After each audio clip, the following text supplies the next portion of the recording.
은사로 교회를 세움, 은사로 교회를 세움, 이런 제목으로 하나님의 말씀 증거하겠습니다. 오늘 말씀은 구원받은 성도들은 교회 안에서 지체들에게, 다른 지체들에게 어떤 태도를 가져야 됩니까? 어떤 자세를 가져야 됩니까?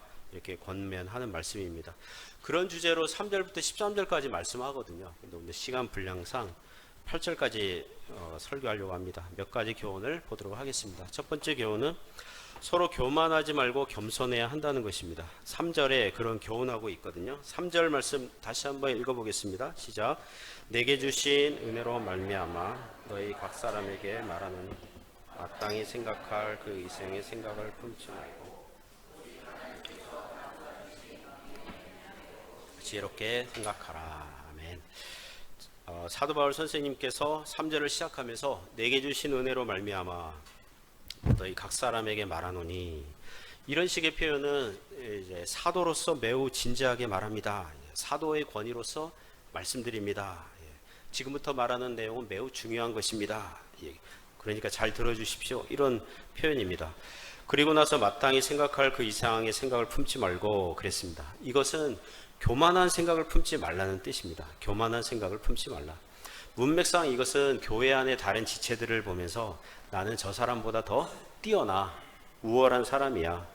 교회 안에 다른 교인들은 별 볼 일 없고 내가 남달리 뛰어난 축복을 받았어. 내가 받은 은사가 최고야.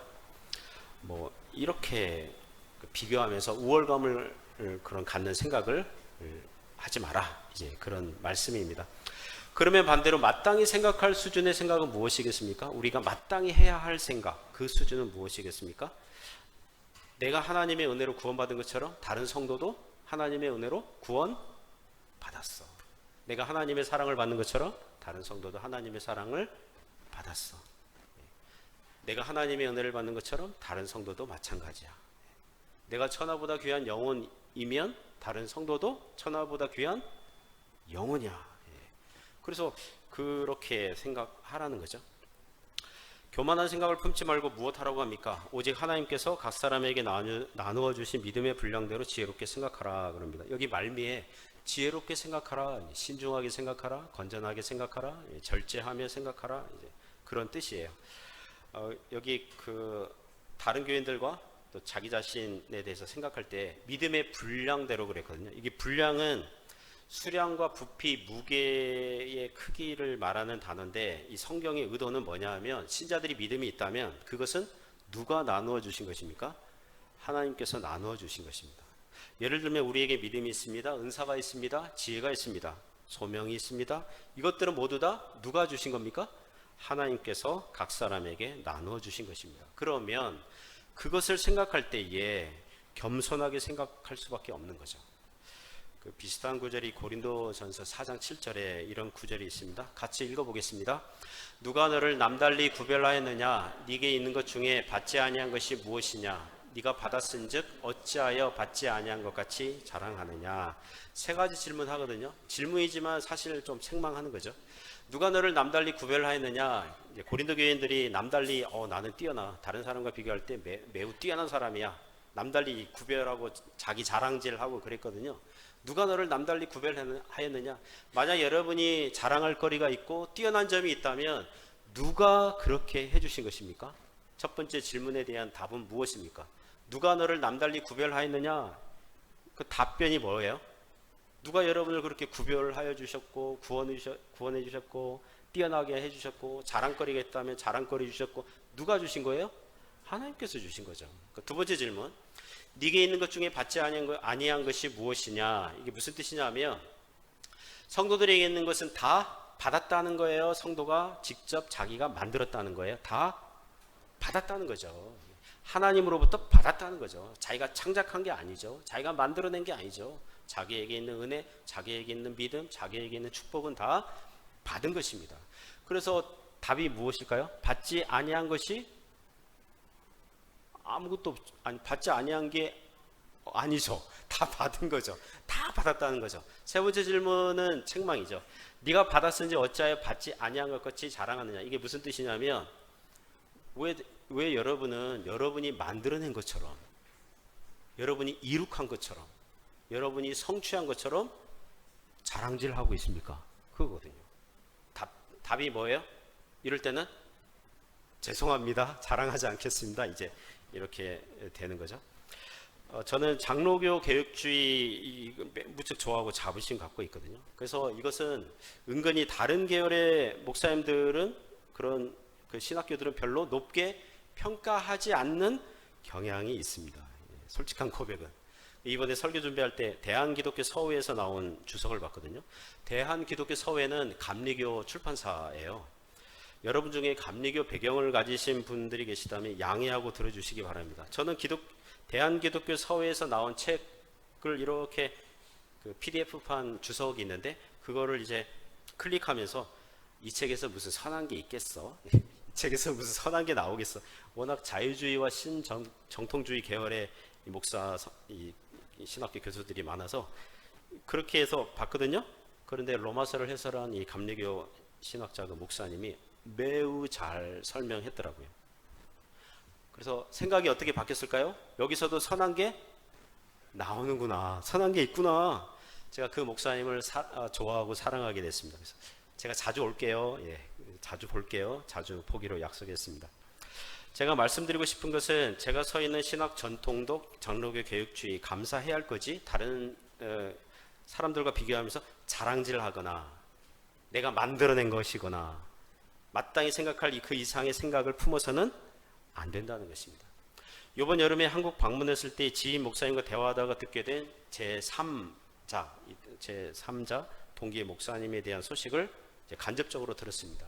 그 목사님이 실용주의 목회를 하다가 최근에 이제 개혁주의로 돌아섰다는 거예요. 여러분 이런 말씀 드리는데 여러분은 별로 관심이 없죠. 목사들 세계에 관련된 소식이니까. 저는 무엇을 느꼈느냐 하면 하나님께서 나를 이전에 실용주의 방식의 목회를 하다가 더욱 말씀 중심으로 바꾸신 것처럼 지금도 하나님께서는 사람들을 바꾸시고 계시는구나. 하나님께서 일하시고 계시는구나. 믿음의 분량대로 지혜롭게 생각을 한다면, 우리에게 적용한다면 우리가 진리를 알게 되고 복음을 알게 되었고 하나님과 하나님의 사역에 대해서 알게 되었다면 그것은 원래 우리가 똑똑해서 지혜로워서 원래 우리 믿음이 좋아서 알게 된 게 아니라 누가 알려주신 겁니까?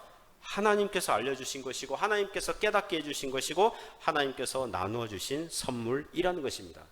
그래서 우리는 감사할 것밖에 없고 다른 지체를 향해서 이렇게 쉬운 것도 모르다니 신앙생활 헛되게 하고 있어 이렇게 교만하게 생각해서는 안 된다는 것입니다. 나를 변화시켜 주셨듯 하나님께서 그 사람도 변화시켜 주시고 계시다고 믿어야 되는 거예요. 만일 다른 지체가 아직 진리를 모르고 있다면 하나님께서 나를 변화시켜 주신 것처럼 그 형제도 변화시켜 주실 거야 라고 지혜롭게 신중하게 생각하라는 것입니다.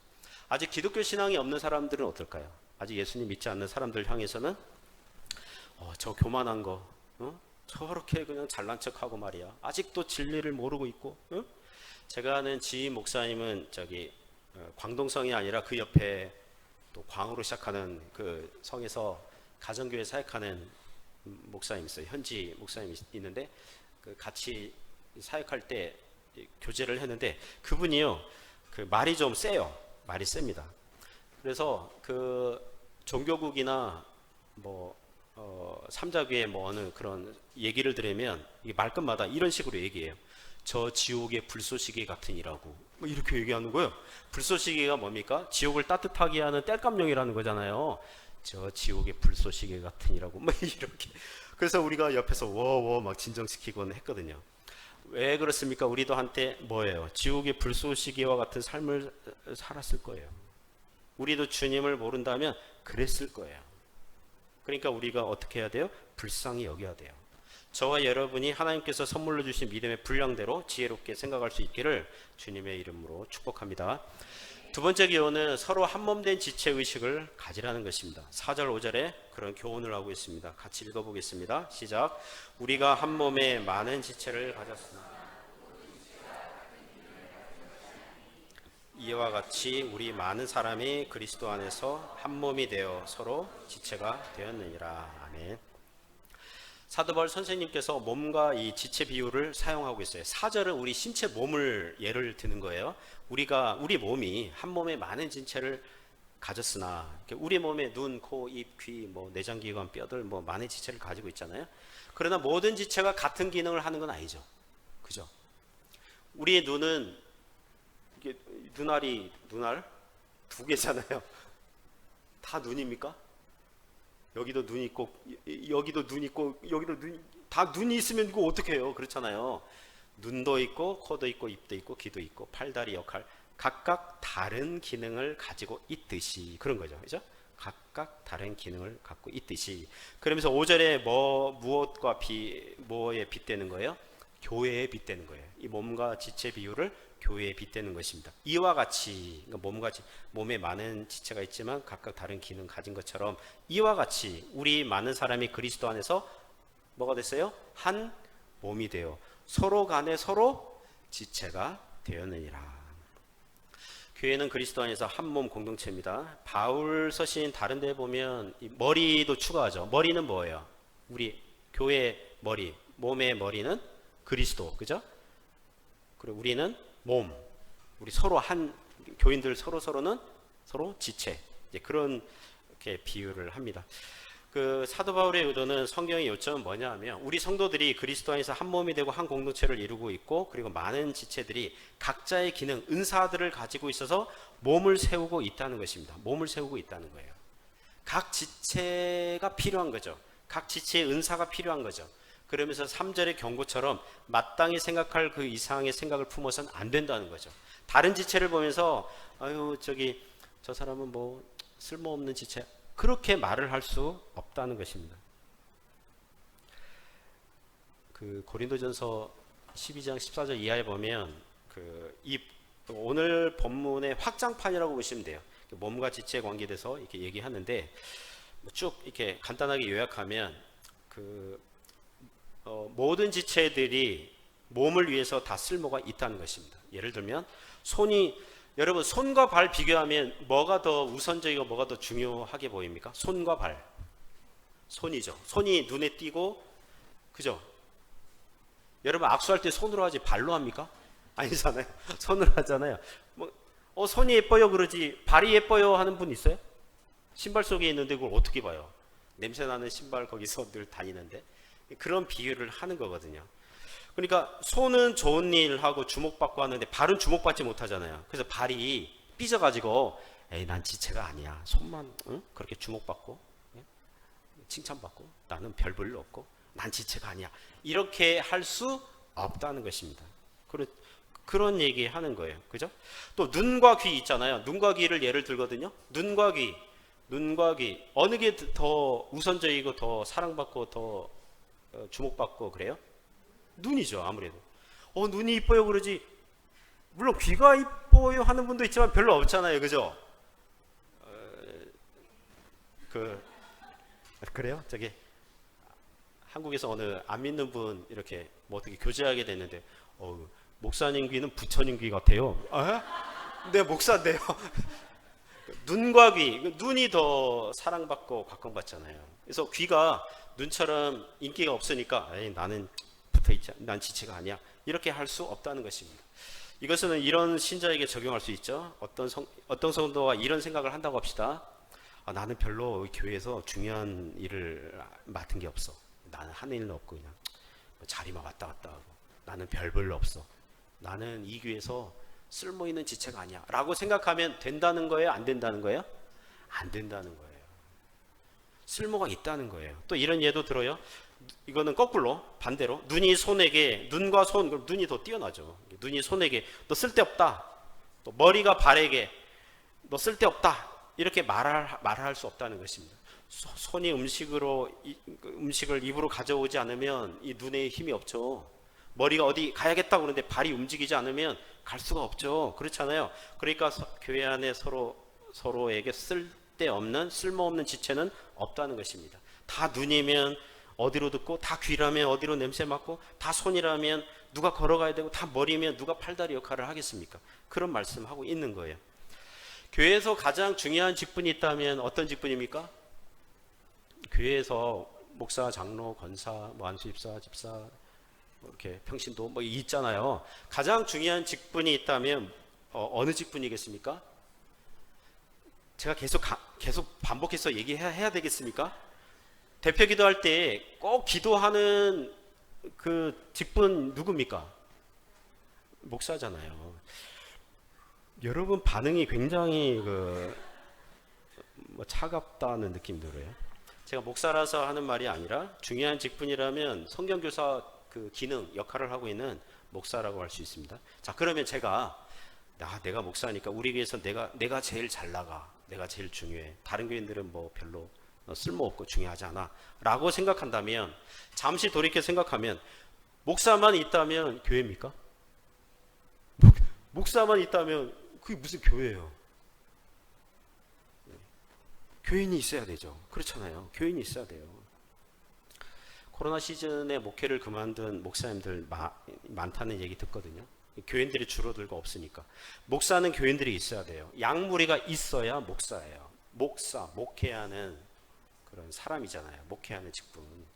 반대로 양무리는 있어요. 교인들은 있어요. 근데 목사가 없다면 어떻게 되겠어요?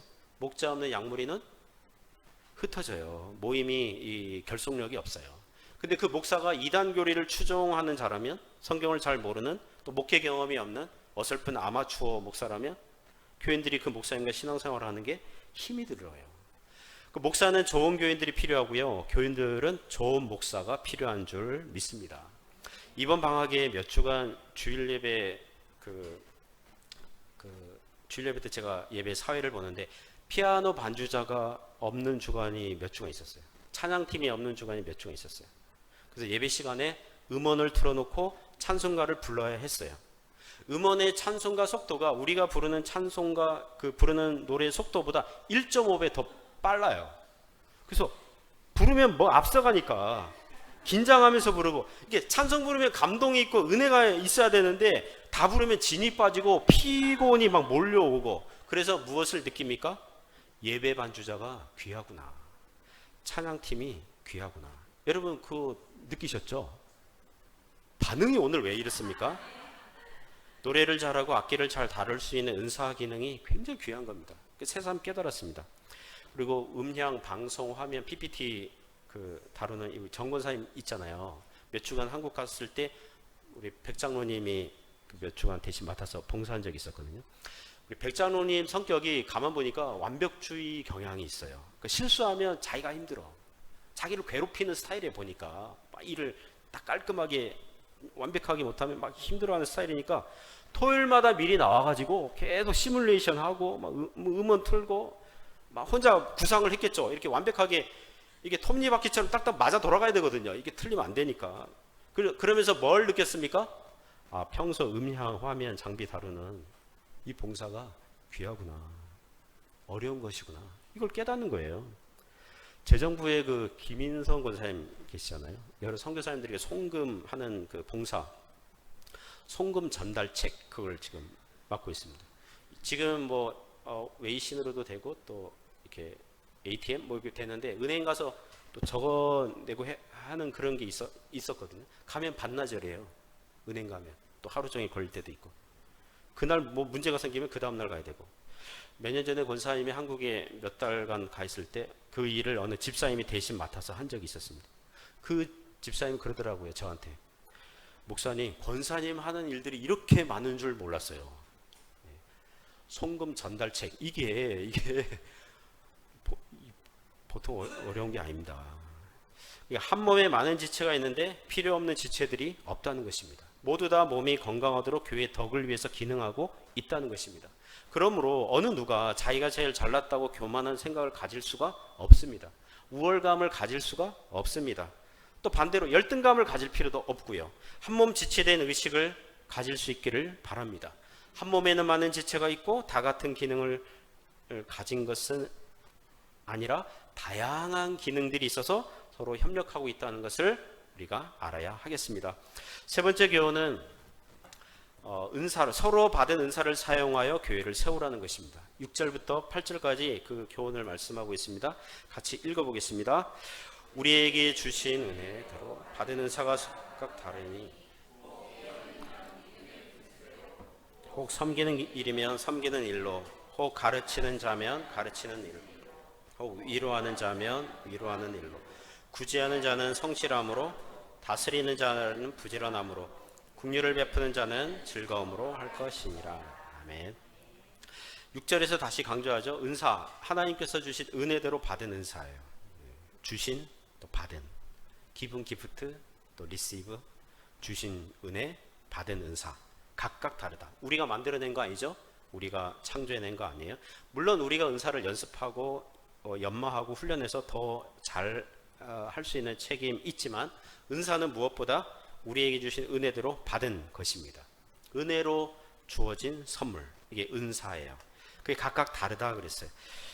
이 사실 은사 목록이요, 로마서 12장, 에베소서 4장, 그리고 고린도전서 12장에 나오는데, 모든 은사들을 빠짐없이 얘기하는 게 아니라 대강 말씀하고 있어요. 다만 이 은사를 사용할 때 그 원칙, 기준, 태도에 대해서 지금 권면하고 있을 뿐이에요. 오늘 본문에 7가지 나오는데요, 이 모든 은사를 다 말했다, 그게 아니라 여기에 7가지 은사 중에 내 은사는 없는데, 그게 아니라 이런 은사들을 이러한 원칙과 기준, 태도로 하라는 그런 권면이라고 이해를 하시면 됩니다. 하나씩 보시면 6절에 보면 혹 예언이에요. 혹은 somebody예요. somebody, someone. 어떤 사람이 받은 은사가 예언이라면, 어떤 사람이 예언의 은사를 받았다면 그런 뜻이에요. 혹 예언이면 어떻게 하라고 합니까? 믿음의 분수대로 하라. 그 예언은 사도행전 11장 28절 그리고 21장 10절 이하에서 아가보라는, 사도행전의 아가보라는 선지자가 미래에 일어날 일을 예언했어요. 글라우디오 황제 때 큰 흉년이 있다. 그리고 사도 바울이 예루살렘 가면 체포된다. 그 가까운 미래에 발생할 일을 예고할 때에 선지자들이 그런 일을 포함해요. 그런 일을 포함하고, 그리고 에베소서 4장과 고린도전서 12장에 보면 어떤 사람은 사도로, 어떤 사람은 선지자로 하면서 1세기 그 초대교회에 선지자라는 직분이 있었어요. 오늘날에는 목사, 장로 뭐 이렇게 하잖아요. 1세기 교회에서는 사도, 선지자라는 직분이 있었어요. 그리고 고린도전서 14장에서는 예언이 주로 하나님의 말씀을 전달해서 성도들을 경고, 책망, 위로하는 성격이 있었고, 믿지 않는 사람의 숨은 은밀한 죄를 폭로해서 회개하여 하나님께 돌아오도록 하는 성격이 있었어요. 즉 예언의 은사가 있는 성도는 믿음의 분수대로 하라 그랬어요. 믿음의 분수는 뭐냐면 믿음에 준하여, 믿음과 합의하여 하라는 거예요. 기독교 신앙의 바른 교리 안에서 하라는 거예요. 하나님으로부터 받은 말씀만 하라는 거예요. 자기 생각을 덧붙이거나 허세 부리지 말고 과장하지 말고 믿음의 바른 교리 안에서 하라는 것입니다. 참고로 12사도와 사도 바울이 하는 예언, 그건 성경이에요. 성령의 감동으로 기록이 됐어요. 믿음의 분수대로 하는 건 아니에요. 사도들의 예언은 믿음의 분수대로 하라, 아니에요. 그건 성령의 감동으로 성경 말씀이에요. 그러니까 이 선지자 직분들은 사도들이 아닌 예언의 은사를 할 때는 그 영을 다 믿지 말고 믿음의 교리로 시험하고 분별할 수 있어야 돼요. 그게 믿음의 분수대로 하라는 것입니다. 오늘날 누가 예언한다는 사람들이 있지 않습니까? 구약시대 선지자들, 1세기 사도와 선지자들에게 임한 예언의 은사는 중단됐습니다. 성경이 다 기록됐기 때문에 말씀으로 가면 돼요. 오늘날 누가 꿈과 환상, 예언을 받았다 그러면서 한국 전쟁이 일어날 거고, 세계 3차 대전이 일어날 거고, 어느 지역에 쓰나미, 태풍, 이런 지진이 일어날 거라고 막 예언 하는 그런 사람들이 있거든요. 뭐라 그럴까요? 중요하지 않아요. 신경 안 써도 돼요. 신경 안 써도 돼요. 정말 어떤 사람은 꿈과 환상, 예언을 받아가지고 얘기했는데 그대로 되었다고 해요. 그대로 된 거예요. 그런 신비한 체험이 있을 수는 있어요. 하나님께서 역사하실 수 있어요. 하지만 그것 또한 모두 다 무엇의 검사를 받아야 돼요? 성경 말씀의 검사를 받아야 돼요. 그러니까 우리는 항상 성경으로 돌아가면 돼요. 오늘날 목사들의 설교와 가르침이 여기 예언에 해당한다고 하겠습니다. 목사들의 설교는 믿음의 분수대로 해야 돼요. 자기 생각, 세상 철학, 사상에서 가져오지 말고 성경에서 가져오고 바른 믿음의 교리 안에서 해야 한다는 것입니다. 그렇게 이해를 하시면 됩니다. 7절에 혹 섬기는 일이면 섬기는 일로 하라고 그랬어요. 섬기는 일은 넓은 의미에서 교회 봉사를 얘기합니다. 성도들을 섬기는 모든 일들을 얘기해요. 교회 재정 출납과 관련된 일, 다른 사람을 섬기는 일, 돕는 일, 다 이 섬기는 일이라고 합니다. 이 섬기는 은사를 받았다면 그것을 충성되게 하라는 것입니다. 그 기능을 제대로 해야 교회가 건강한다는 것입니다. 7절에 보면 혹 가르치는 자면 가르치는 일로 그럽니다. 여기서 가르치는 은사는 오늘날 목사, 선교사, 신학교 교수에게 해당한다고 하겠습니다. 가르치는 은사를 받았으면 거기에 집중하라는 거죠. 가르치는 자면 가르치는 일로, 가르치는 자는 가르치는 일에 집중하라는 거예요. 그 기능을 제대로 해야 교회가 건강하게 되고 세워지는 것입니다. 오늘날 목사가 가르치는 은사를 받았습니다. 교인들은요, 제가 저희 24시간을 다 보는 게 아니잖아요. 제가 집에서 뭐 하는지 잘 모르시잖아요. 제가 가르치는 일을 준비할 때 성실하게 하는지 농땡이 치는지 알 수 없잖아요. 그런데 여러분이 간접적으로 알 수 있는 방법이 있어요. 뭘까요? 오 목사가 평소 그 일주일 동안 성경 말씀 부지런히 성실하게 준비하고 있는지 준비하지 않는지를 여러분이 간접적으로 뭔가 이렇게 콕 집어서 알 수는 없지만 그래도 이렇게 간접적으로 느낄 만한 그런 게 있거든요. 그게 뭘까요? 몰라요? 설교를 들어보면 돼요. 목사의 설교를 들으면 알 수 있어요. 목사들이, 교인들이 보지 않을 때 말씀 준비를 성실하게 하는지 안 하는지를 설교 들으면 알 수 있어요. 매주 설교를 들으면서 새로운 은혜가 주어진다면 열심히 성실하게 하고 있다는 그런 증거가 됩니다. 지난 주일에 곽 선생님이 여기 주일 설교하셨잖아요. 제가 앞에서 설교 들으면서 느낀 게 있어요. 곽 선생님, 곽 목사님이 한국에서 열심히 성경 공부를 하시고 계시구나. 말씀을 부지런히 성실하게 준비하고 있구나. 예전에 듣던 비슷한 주제의 말씀인데도 또 새롭게 또 은혜가 있더라고요. 그게 설교에서 이제 묻어 나오는 거죠. 제 노트북에 20권 넘는 PDF판 주석들이 있거든요. 어지간하면 다 봅니다. 이번에도 다 봤어요. 급하면 이제 중요한 주석들 6개, 7개 중심으로 보지만 어지간하면 다 보려고 해요. 만일 여러분이 제 설교를 듣고 목사님 오늘 설교에 이 구절은 왜 이렇게 해석했습니까? 물어보시면 제가 데리고 올 수 있는 성경학자들이 있습니다. 제 설교는 제 창작품이 아닙니다. 여러 신앙의 선배들이 주석책, 성경학자들이 연구를 또 교회 역사 속에서 우리 선배들이 해놓은 그 결과물들을 그걸 보고 좀 약간 비하하면 짜집기 한 거죠. 짜집기 한 거죠. 그래서 여러분이 목사님 설교 왜 이렇게 해석했어요? 이렇게 묶고 캐고 그러면 저는 기독교 역사 속에서 우리 신앙의 선배들을 다 데리고 올 수 있습니다. 누구까지 데리고 올 수 있을까요? 12사도하고 예수님까지. 예수님이 이렇게 하셨는데요. 여러분, 제 설교는 제 창작품이 아니에요. 제 생각의 창작품이 아니라고요. 나중에 천국 가가지고 바울 사도에게 지금 로마서 설교하는데요. 가끔 아리까리한 게 있거든요. 그거 물어볼 거예요. 바울 선생님, 이거 이런 의도로 말씀하신 게 맞나요? 그러면 바울 선생님이 맞습니다. 목사님 맞습니다. 그러면 저랑 바울 선생님이랑 뭐 할까요? 하이파이브 할 거예요. 하이파이브 딱 하면서 잘했어요 이러면서 그렇게 할 거예요. 하지만 다음과 같이 말하는 사람을 주의해야 됩니다. 어느 목사님이 나는 교회사 2000년 동안 그 누구도 발견하지 못한 것을 발견했습니다. 할렐루야. 그러면 여러분 어떻게 해야 됩니까? 놀렐루야 그래야 됩니다. 놀래야 돼요. 주의해야 됩니다. 여러분, 기독교 2000년 역사 동안 이미 신앙의 선배들이 전한 것을 우리가 받아서 전하고 가르치고 있는 것이지, 새로운 것을 그 누구도 발견하지 못한 것을 다이렉트로 지가 발견해가지고 새로운 종교를 창시하고, 그건 이단이 되는 거예요. 너무 열띠게 얘기했네요. 여기 8절에 보면 혹 위로하는 자면 위로하는 일로 하라 그럽니다. 위로하는 자는 예전 개역 성경에 권위하는 자는 권위하는 일로, 권면한다, 위로한다. 여기서 위로는 공개석상에서 강단에서 말씀을 전함으로 위로를 끼칠 수 있고요. 목장 모임 같은 소그룹에서 말씀 나누면서 위로를 끼칠 수 있고, 1대1로 신앙 상담하면서 위로를 끼칠 수 있어요. 결국 참된 위로는 말씀에서 나오고, 그 위로를 위로하는 사람은 그 위로를, 그 기능을, 그 은사를 잘 활용하라는 것입니다. 제가 아는 목사님은 얼굴 표정이요 늘 미소를 짓는 분이 있어요. 저는 안 돼요. 못 따라가요. 저는 포커페이스인데 그분은 늘 미소 지으면서, 그분이 머리에 뇌종양이 있는데 수술할 수 없는 그 신경계통, 뇌종양은 잘하지 않고 계속 있어요. 몇 년 동안 있어요. 그래서 근데 고통은 늘 있어요. 그래서 지금 60대 중반 되신 분인데 이제 목회를 너무 고통스러워서 그만둔다고 하더라고요. 근데 그분 만나면 그 목사님 표정, 부드러운 음성, 아 정말 절대 따라갈 수 없어요. 그 위로의 은사를 가진 분들이 있어요. 위로가 영어로 encourage거든요. encourage, 용기를 준다. 사랑하는 성도 여러분, 다른 사람이 여러분 만나면 그 사람이 용기를 얻길 바랍니다.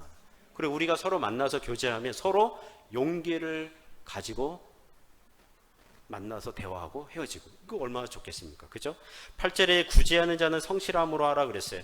여기서 구제는 당시 1세기 교회에서 가난한 사람들에게 음식 제공을 하는 재정 출납을 맡은 봉사를 하거나 또 개인적으로 다른 사람을 돕는 그런 은사를 얘기합니다. 여기서 성실함은 헬라어 단어로 순수하게 또는 관대하게 이렇게 번역할 수도 있습니다. 그러니까 남을 구제할 때에 계산하지 않고 따지지 않고 내가 이번에 도와주면 저 사람이 기브 앤 테이크, 나중에 도와주겠지, 이런 마음으로 도와주는 게 아니라 그냥 순수하게 계산하지 않고 이렇게 관대하게 베풀라 그런 거죠. 우리 교회 그 이름을 밝히지 않겠습니다. 최모 집사님 계시는데 이름 밝히지 않겠어요. 가방 공장 하시는 집사님 계시는데 그 집사님 공장에서 나오는 가방을요 선물 받지 않은 중국 선교사님 없습니다. 좀 과장되게 얘기하면 지금은 많이 추방돼서 많이 없지만 이 해주를 방문하는 선교사님들 중에 가방 선물 받지 않은 분이 없어요. 제가 집사님한테 선교사님 방문했습니다. 그러면 가방 선물해요. 길가락교 졸업식 때 학생들 졸업해요. 그 가방 선물해요. 현지 사역자들도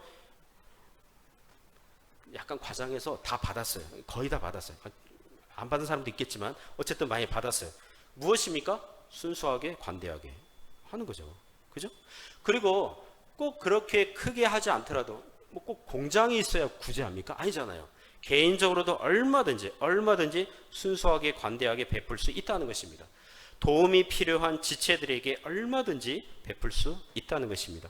그 다음 은사는 다스리는 자는 부지런함으로 하라 그랬어요. 여기서 다스리는 은사는 오늘날 장로님들에게 해당합니다. 목사는 가르치는 장로고요. 교회에서 보통 장로님들은 치리하는 장로 그래요. 치리 장로, 치리한다, 다스리는 장로 그래요. 교회 구석구석을 돌보는 역할을 하는 직분이에요.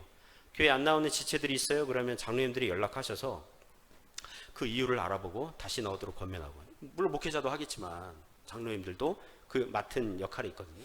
아픈 지체가 있다면 또 이거 기도해주고, 교회 봉사와 여러 사역들이 막힌 곳이 있다면 적재적소에 봉사자 배치하고 또 섬기도록 하는 일들, 그게 다스리는 은사와 그런 직분이라는 것입니다. 그리고 교회와 목사에게 불만을 가진 교인들이 있을 거 아니에요. 이게 목사에게 불만 불평을 하면 목사님에게 찍힐까봐 염려하여 그래도 장로님에게는 부담 없이 말을 할 수 있잖아요. 그러면 장로님들이 그 불평하는 교인들의 말을 듣고 어떻게 해야 될까요? 같이 목사를 같이 욕하는 게 아니라 그 입장을 변호해 줘야 되는 거예요. 교회와 목사의 입장을 변호해 주고, 또 어떤 거는 동의해 주고, 제가 목사님에게 또 이렇게 직언을 하겠습니다. 이렇게 하고, 그렇게 해서 풀어주는 역할을 하는 거죠.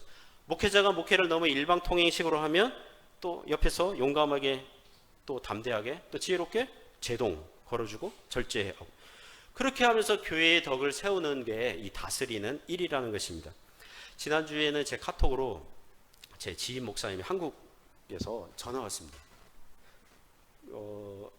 문자로는 했어도 직접 전화 온 건 처음이었는데, 그분이 본인이 섬기는 교회에 우리 교회 출신 장로님이 출석하고 있는데 어디 단기 선교 갈 일이 있어서 우연히 같이 이제 가깝게 일을 하게 되는데 그 장로님이 너무 괜찮더라는 거예요. 알고 보니까 우리 교회 출신이라는 거예요. 그리고 그 장로님이 오 목사님 그 자랑을 많이 해서, 너무 자랑 많이 해서 반가워서 안부 전화했다는 거예요.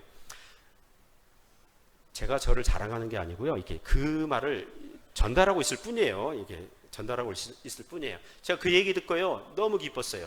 메이드인 해주교회 장로님들, 해주교회 장로님들이 잘하시는구나. 이런 소식 들으면 이게 기쁜 거죠.